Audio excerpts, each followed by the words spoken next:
Welcome back everyone. Throughout 5 games now, we have learned quite a bit about the Lakers' new team. However, we have a very long ways to go yet, but even right now I think it's safe to say they have a lot of defensive potential. It's been a bit up and down so far, but they finally show what they are capable of on defense against the LA Clippers. And keep in mind that was without a good chunk of their main rotation, including lockdown wing defender Jarred Vanderbilt. Now imagine what they could look like with him back on the court. They were the second rated defense following the trade deadline last season after all, and I believe they have the ability to get back to that point, if not even all the way to number 1. Not only that though, but I think they'll have to rely on their defense going forward. Between the injuries they're dealing with, along with them still trying to figure out their rotation, their defense will have to be the thing that stabilizes their team.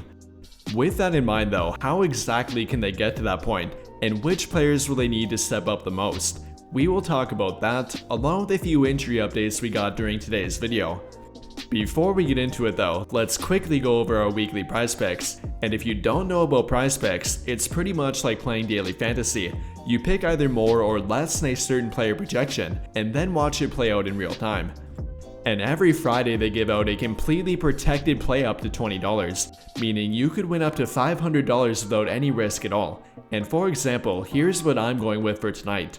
I got Michael Porter Jr. having more than 21.5 combined points, rebounds, and assists, Chris Paul having more than 3.5 rebounds, Tyus Jones having more than 18.5 combined points, rebounds, and assists, Jeremy Grant having less than 7.5 combined rebounds and assists, Zach LaVine and Mikal Bridges having more than 4.5 combined threes, and then Kentavious Caldwell-Pope making at least one free throw. But if you are looking to make your own picks, then be sure to check out Prize Picks, and don't forget to use code JSM to get a bonus on your first deposit. Without further ado though, let's get back to today's topic. And we'll begin by going over the injury updates, starting with the most recent and unfortunate one, with that involving Gabe Vincent.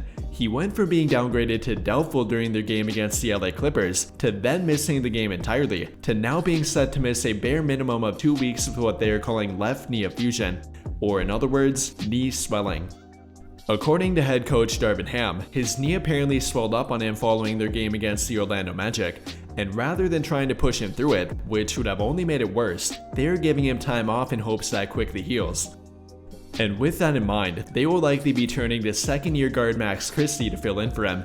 They're already leaning heavily on Cam Reddish to fill the Vanderbilt role for them, but now Christie will be looked at to fill the point-of-attack defense role left by Gabe Vincent.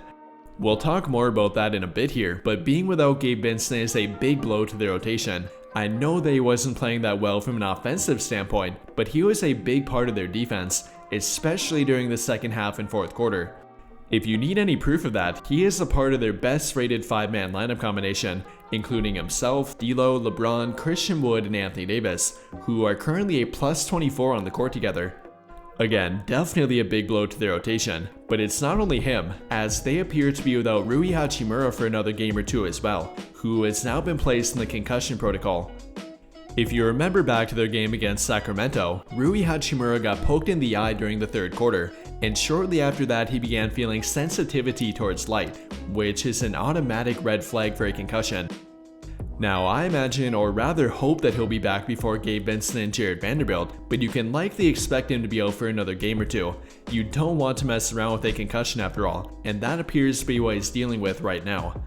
Moving on though, we got a more optimistic update regarding Taurean Prince, with Darvin Ham calling it purely precautionary in regard to him missing their latest game, meaning that he likely won't be out for much longer if at all. He apparently wasn't even ruled out until halftime of their game against the LA Clippers, which likely indicates they could have played if they really needed him to, and hopefully that means he'll be back for their game tomorrow. Now, we unfortunately don't really have an update regarding Jarred Vanderbilt, but we did get a video of him working out on the court, and at the very least that should give you hope of him working his way back.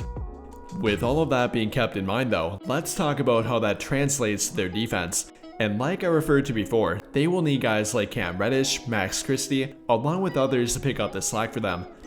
And if what they showed against the LA Clippers was any indication of that, then we should be very optimistic about their defense going forward.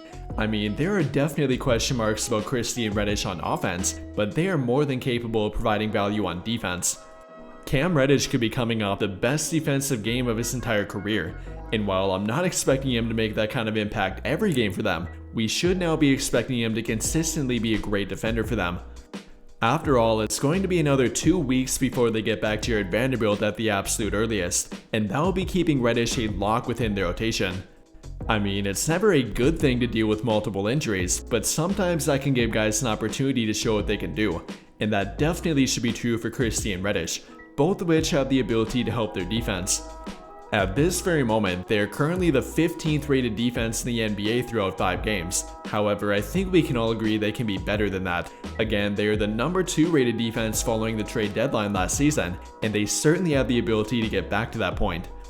Everything rides in the health of Anthony Davis, but he is playing at an all-world level on defense right now, arguably being the best defender in the entire league. And when you got a guy like that anchoring your defense, that can cover up a lot of mistakes made on defense, which they really don't make a lot of when they're committed. Now, that definitely has been a problem for them during the first quarter, but they have been absolutely locked in during the second half. They go from being the 24th rated defense during the first half, which again is primarily due to their first quarter, to then being the 6th rated defense during the entirety of the second half. I mean, I hate that it's taken them to go down 10 points to begin playing like a top 10 defense, but they've clearly shown that they can do it. And what I like about them is not only how big they are on defense, but how versatile they are too. In my opinion, that was one of the very few things they lacked on defense last season. They were obviously very good, don't get me wrong, but they weren't very big all the time, and then not very versatile outside of Vanderbilt and Anthony Davis. But now with the addition of guys like Cam Reddish, Jackson Hayes, and even Christian Wood, who has surprisingly been very good for them on defense so far, they have gained even more weapons on defense, and they have been taking full advantage of them out there too.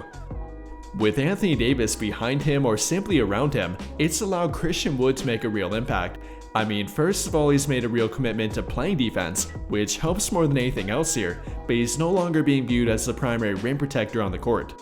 And that was an obvious problem during his time in both Dallas and Houston before that, but now with him playing help defense or being a secondary rim protector to Anthony Davis, their opponent can no longer key in on him, and even when they have tried to do that, he's been able to hold his own out there. Then when you combine that with the versatility he provides them on offense, that's allowed the Lakers to play big again, and even during the fourth quarter too, which can really be difficult to score on if done correctly.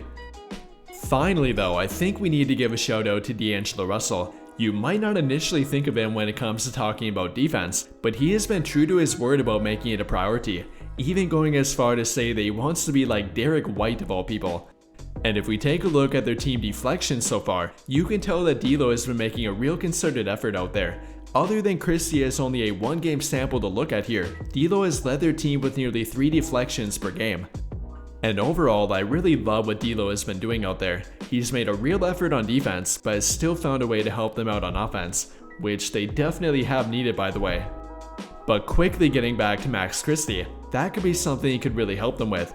Even with D'Lo playing good defense, they're really lacking a good screen navigator while they're without Gabe Vincent, and that will be the role that Christie will be looked at to fill for them. With all of that being said though, what do you guys think? How do you feel about the Lakers defense going forward, both with and without their team fully healthy? Comment your thoughts down below.